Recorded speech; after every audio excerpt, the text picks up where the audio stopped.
Hello, everybody, and welcome to another wonderful lesson with Mr. Wheezy. So, started getting into radians last lesson. We're going to keep going a little further with that, talking more on the unit circle today, and getting into all 6 trig functions. And I know that's something in the past you've always done the 3. We're going to get into the other 3 that are out there, and we will do that shortly here. But first, kickoff. Remember, it's the distance that you have around the arc, which is 15, over what the radius is, which is 6. And if you divide that out, you're going to get 2.5. And again, don't forget to label, because 2.5 radians and 2.5 degrees, totally different things. Got to keep those labels there. Also, again, just another reminder, when you're working on your calculator, make sure you do that as well. Make sure you check to see if you are in radians or if you're in degrees, because always your calculator is going to give you different things as well. So, unit circle is this right here. It's just a circle that has a radius of 1. We're going to use that a lot of times when we're getting, when we're working with our trig functions to get answers out. Makes it really nice. So the length of the arc S equals r theta, theta being that central angle, that you would get t then if that is the case. So that would be 1 radian, the length of the intercepted arc there. But anyways, unit circle radian measure equal to the length of that intercepted arc. So again, keep in mind 1 radian is how far that radius goes around the outside, and that's really what they're talking about here. So if t is the length of your radius, then that's how far around that would go. So the 6 actual trig functions. So you've heard of sine, cosine, and tangent. Those you've worked with for years. The new ones are cosecant, secant, and cotangent. So you'll see them as CSC, SCC, and cotangent. They really tie together with sine, cosine, and tangent. So they're actually not that bad.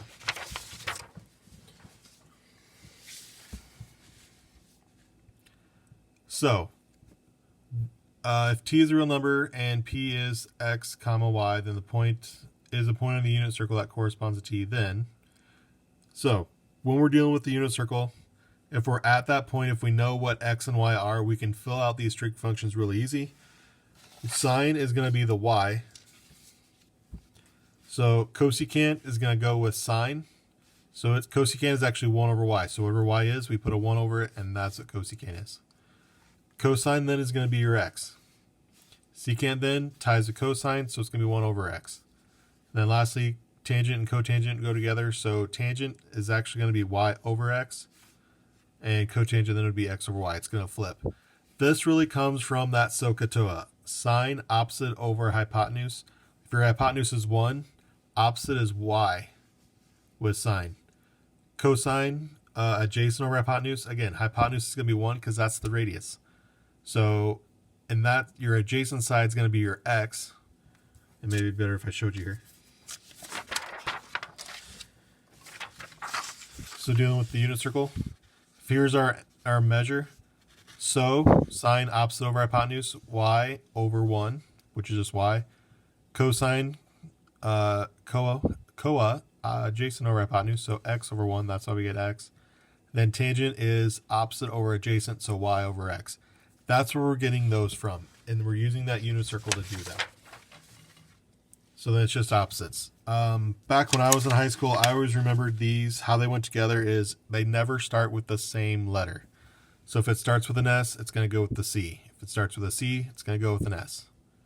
Even the same thing with tan. Tan and cotangent, they start with different letters. However, keep in mind the tans, whether it's tangent, cotangent, the tan part goes together. But when we come to finding values like this, so p in this case is going to be -1/2, comma, square root of 3 over 2. That's going to be on the unit circle. So if you think about it, we're going to have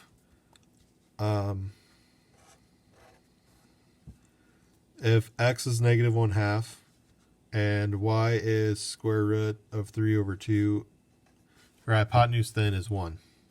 So that's kind of the triangle we're working with, but this is that point, the negative 1/2, negative 3/2, or square root of 3 over 2. So from here, we're going to start filling stuff in. Well, we start with sine. Sine is the y. That's just from up here. So sine y, we can put in the y of square root of 3 over 2. Now, cosecant is going to be 1 over y, so 1 over square root of 3 over 2. Well, when we do that, we're going to leave, change, flip. And so this is really going to go to 1 times 2 over the square root of 3. So 2 over the square root of 3 is what you're going to get there with cosecant. However, you can have the square root on the bottom, so you rationalize that by taking it times the square root of 3 over the square root of 3.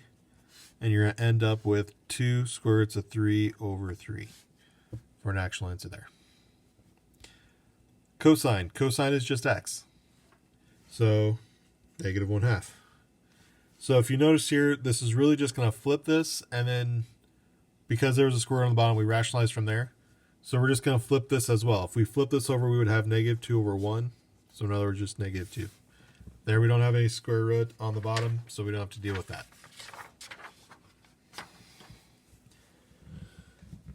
Tangent. Tangent, we're going to do y over x.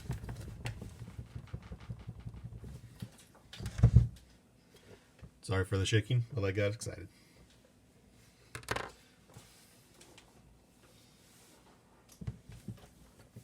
All right, tangent, y over x. So our y being square root of 3 over 2 over our x of negative 1/2. So dividing fractions, leave, change, flip.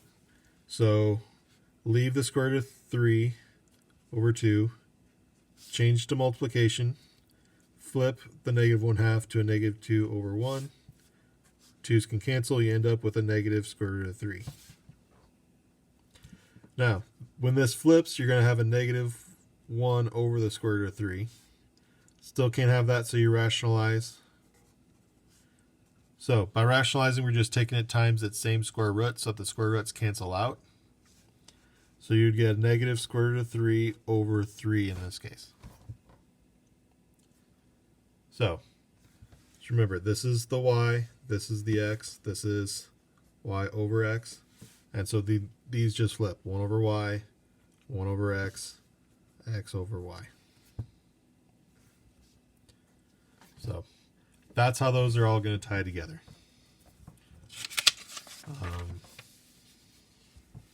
Now, where the unit circle comes in nicely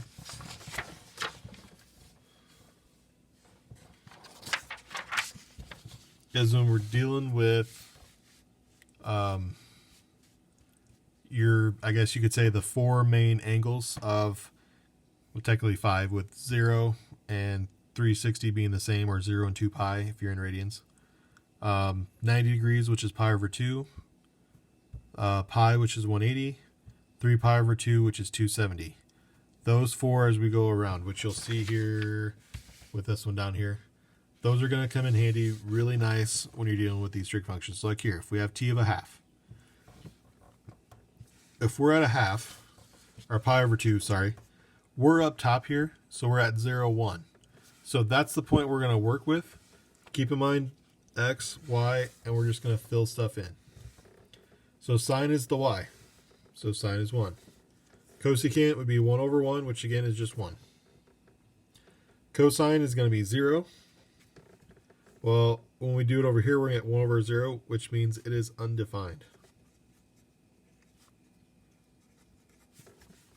Because remember, we can't divide by 0. Tangent then is y over x, which is 1 over 0, which means it will also be undefined. Cotangent, though, would be 0 over 1, which is 0. So that's where we can use the unit circle when we have those 4 angles. So pi over 2, pi, 3 pi over 2 at the bottom, and then 2 pi on the right side. And we can just use those x's and y's, and it makes it really nice to fill out. Now, as far as domain and range goes, Domain, again, is what's possible for x. Range is what's possible for y. So domain is going to be all reals. Any x will work.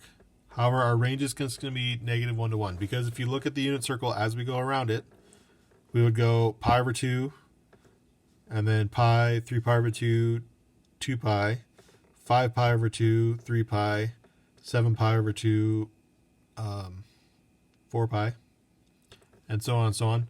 You would just keep going around and around and around that circle as their angle gets bigger and bigger and bigger.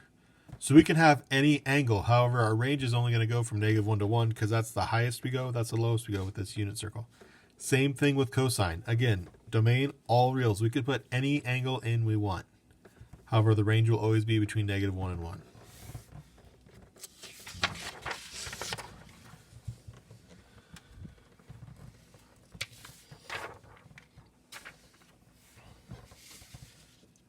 Now, if you're looking at your deal, this is a typo. This should be 1/4. Pi over 4. So, pi over 4. If we think about the unit circle, pi over 4 is going to be right here. Which means this is a perfect 45, 45, 90 triangle.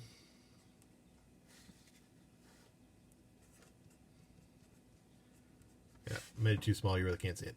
So 45, 45, 90 triangle. So in that case, x and y are going to be the exact same. So we can use a and b, which in other words, a and b are going to be the same here. And so when we set that up, we're going to actually use the Pythagorean theorem to find what our sides are going to be. So Pythagorean theorem, if you don't remember, is x squared, or a squared plus b squared equals c squared. Remember, a and b are your legs, c is your hypotenuse. So in this case, if a and b are the same, we can put these in together and have a squared plus a squared equals c squared. So in other words, 2a squared equals c squared. So we would divide by 2. A squared is then c squared over 2, and then square root it. So square root of c squared would be c over the square root of 2, which we can't, well, actually in this case, we know c is 1, because we're dealing with the unit circle. So that radius, that hypotenuse is going to be 1. That'll make it a lot easier. I was trying to think of how that went, and I had to look at my notes here. Sorry, guys. So, square root of 2, we can't have on the bottom, so we rationalize by taking it times square root of 2 over square root of 2. So, each side then is going to be square root of 2 over 2. So, a is square root of 2 over 2, and that makes b square root of 2 over 2. So now we can go through and fill this in based off of this point right here. So, sine being the y, well, square root of 2 over 2. Cosine, same thing, square root of 2 over 2. Because this being the y, this being the x, they're both the same. Tangent now, y over x, which would be square root of 2 over 2 over square root of 2 over 2. Well, we have the same thing on top, same thing on the bottom, so that's just going to be 1. So on this other side now, remember, it's always 1 over y, 1 over x, and x over y for the bottom one. Means this was y over x. So if we flip this, we would get 2 over the square root of 2, and again, rationalize. So you'd end up with 2 square roots of 2 over 2. Well, we can cancel those 2, and you end up with the square root of 2.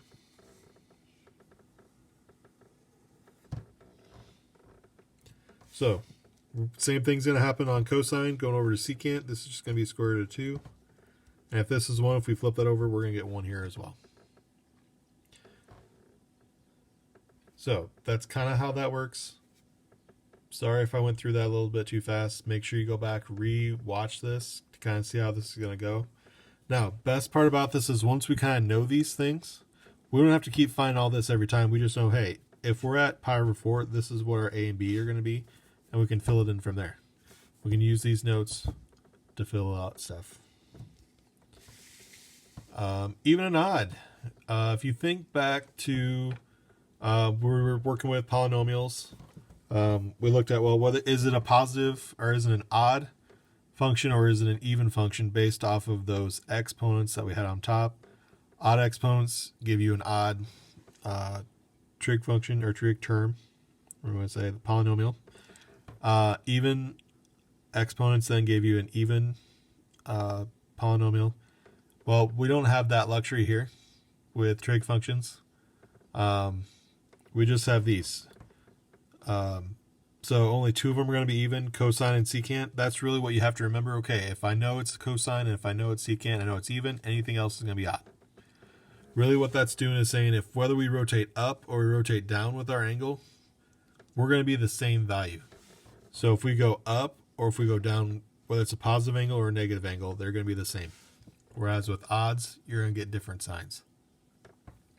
So if we put a negative angle into the sine, tangent, cosecant, or cotangent function, it's going to give you a negative solution in the end if you just put in the positive, compared to putting in the positive angle. That's how that even and odd switches. So if we put a negative angle in, it's going to switch it to make it odd. If we put a negative angle in and we get the same, then it's going to be even. So just remember, cosine, secant, even, everything else odd.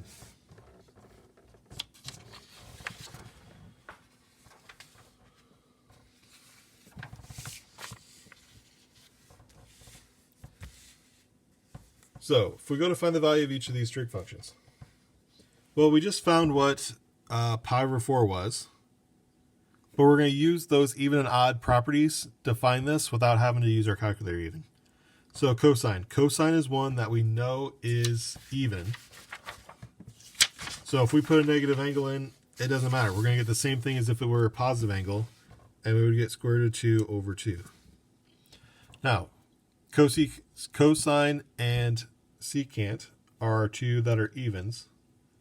So that makes everything else odd. So tangent would be an odd one. If we put a negative in, we're going to get a negative then compared to whatever our answer was when we did tangent of pi over 4.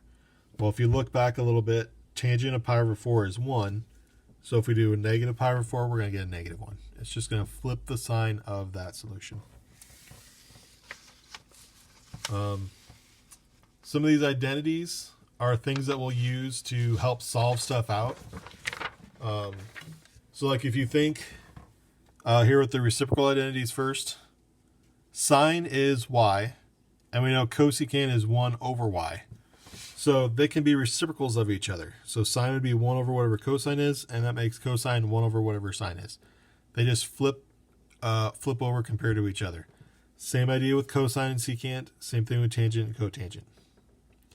So if sine was, say, 4, then cosecant would be 1 over what sine is, so 1 over 4. And vice versa. If cosine was 4, sine then would be 1 over 4. They flip compared to each other. The other part of this is those quotient identities of tangent being sine over cosine and cosine, or cotangent being cosine over sine. Remember, tangent is y over x. Well, sine is the y, so that's why we can put a sine on top, and cosine is the x, that's why we put it on the bottom. Cotangent's the other way, x over y, so that's why that one's flipped.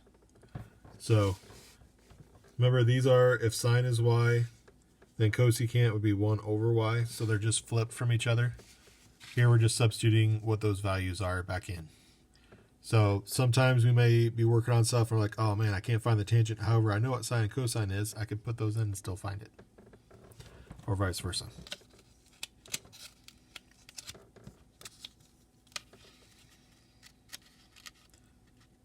I can't grab the paper.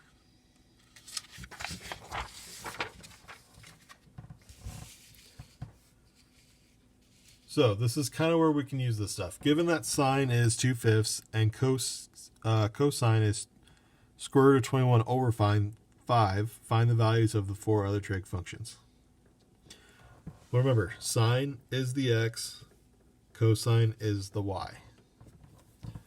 So, like for cosecant is just 1 over sine. So that makes us 5 over 2. Secant, same thing as 1 over cosine. So that makes us 5 over the square root of 21. And again, we have to rationalize that because it's on the bottom. So 5 square roots of 21 over 21. Now, where we can go with tangent and cotangent is knowing the sine and cosines. We know sine can go on the top and cosine can go on the bottom. So we leave change flip. So 2/5 times 5 over square root of 21.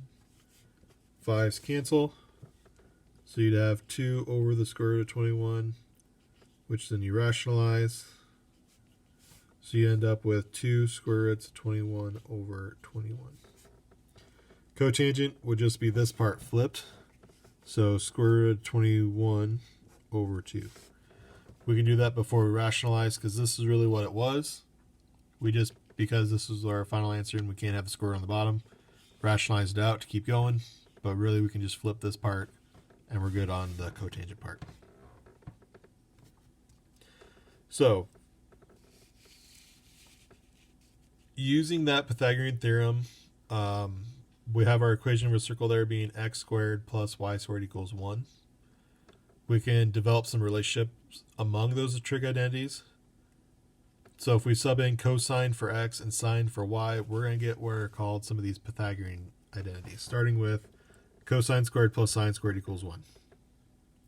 Well, cosine is the x, sine is the y. So if x was squared, cosine would be squared. If y is squared, sine would be squared, and we know it equals 1. This is one we're going to use a lot. And we're going to use a lot next year, too, in calculus as well, those of you who are taking that. This comes really in handy. These other two we don't use as much, but it's just through manipulation of these here, solving stuff out to get what these are. That's where those are coming from. But if you want me to show you how to get those other two, please shoot me a message and I can do that. But for right now, we're just going to skip over that just to save some time and some confusion on your part.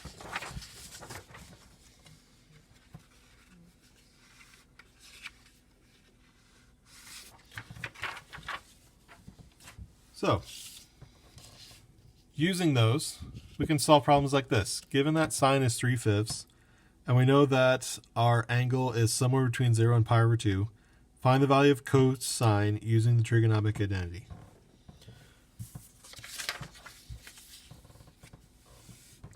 Well, what we're going to use is that cosine squared of x plus sine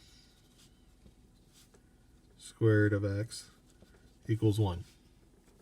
Well, we know sine of our angle is going to be 3/5. So cosine squared plus sine squared, well, is going to be 3/5 squared. And I'm dropping the x's for right now. Just eliminate some of the clutter, I guess you could say, while working through the problem. But know that these x's are still with it. I'm just not going to show them as I'm working through here, just as a way to make it a little nicer to follow. So if we square out 3/5, 3 squared would be 9. 2 squared would be 25. So we're going to move that to the other side. So minus 9 25ths. Well, 1 technically is 1 over 1, so we have to get common denominators before we can do that. So 1 over 1 is really 25 over 25 to get common denominators. And then we can subtract. 25 minus 9 is 16 over 25. So we really have cosine squared equaling 16 over 25. And then we square root to cancel the square. So cosine of x will end up being, well, the square root of 16 is 4. Square root of 25 is 5. And that's your answer. So there is one like this in the homework. So make sure you come back and look at this one. This is kind of how this one flows. You're really just going to sub it in for the one trig function you know. Make sure you square it first. And then you're just solving it as if cosine or whichever trig function, I don't remember if it's cosine or sine. Whichever one you're solving for, solve like it's a variable. Try to get it by itself. And you go from there. Now, something about trig functions as they are periodic. So what periodic means is they're going to repeat after a certain period. So that's where, if we go around the unit circle in radians, it repeats every 2 pi. So at 0, at 2 pi, at 4 pi, 6 pi, 8 pi, and so on, you're going to get the same value. Same thing if you were at, say, over at pi, at 3 pi, at 5 pi, 7 pi, 9 pi. All those are going to give you the same exact answer when you're dealing with sine and cosine, which also kind of flows with cosecant and secant, but we're mainly looking at sine and cosine right now. Tangent, though, is a little different. Tangent's going to repeat every pi. That's its period. So period for sine and cosine is 2 pi. It repeats every 2 pi, every unit, every circle going around. Tangent and cotangent are a little different. They repeat every pi. So that's where, when we get to our calculator, or solving these out even, we can be like, hey, 9 pi over 4, you know what? I know that's bigger than 1 unit circle. Well, 2 pi then is what I'm going to subtract out. Would be the same thing as, well, we need it to be over 4. So I would take 1 times 4 to get 4. So 2 pi times 4 is 8 pi. So I could subtract that out. I could do sine of 9 pi over 4 minus 8 pi over 4, which is really what we did the last time. Well, 9 minus 8, hey, now we're dealing with sine of pi over 4, which we already found earlier in the lesson, which was square root of 2 over 2. Now, what's different when we come to tangent and cotangent? We're only going to work with pi, which is what its period is. So pi over 1, we need to convert this again to be over 4. So I would take 1 times 4 to get 4, so pi times 4 is what we work right here. When we're negative, we're adding that back in. So tangent of negative 5 pi over 4 plus 4 pi over 4 would result in tangent of a negative pi over 4. Well, tangent we know is odd, so that's going to make the answer negative. And again, we did tangent of pi over 4 before, which ended up being 1. So negative pi over 4 would give us a negative 1. So keep in mind that's going to repeat every 2 pi for sine and cosine, which also ties with cosecant and secant. With tangent and cotangent, though, it's going to repeat every pi. This is where we're going with. Now, the last little thing here, this is usually where I have you check and make sure. So, number 1, you need to make sure your calculator is in radians, because that's what we're dealing with here. Dealing with radians. So, to do that, if you have one like mine, I wish I could help those of you who have it different than mine. But all you're going to do is just hit mode on these. And we're coming down here. We want radian to be highlighted and not degrees. Say it was degrees highlighted instead. If I could hit the right buttons. So say we pop this up and, hey, degrees highlighted, not radians. You're just going to arrow down to be over radian and then hit enter, and that will switch it over into radians. So then you can clear out, get back to your main screen, or you can hit second mode, which quits and gets back to your main screen too. But if we do then cosine of, you'll have to hit second arrow here to get the pi, divide 4, close it, should get your 0.7071. And if we do this one here, cosine of 1.2, and we're close. Must be a typo. So if you get 0.362, looks like 3, that is okay too. So don't necessarily worry about the 3.888. 3623 is really what you should get. So that is it for this lesson. If you have any questions, comments, concerns, please let me know. Shoot me a message on Google Classroom, my email. Those are what I check the most. You can also pan me on not Facebook. Pan me on Sycamore. I'll check that periodically too. So those are your options. But until next time, we'll talk to you later, guys.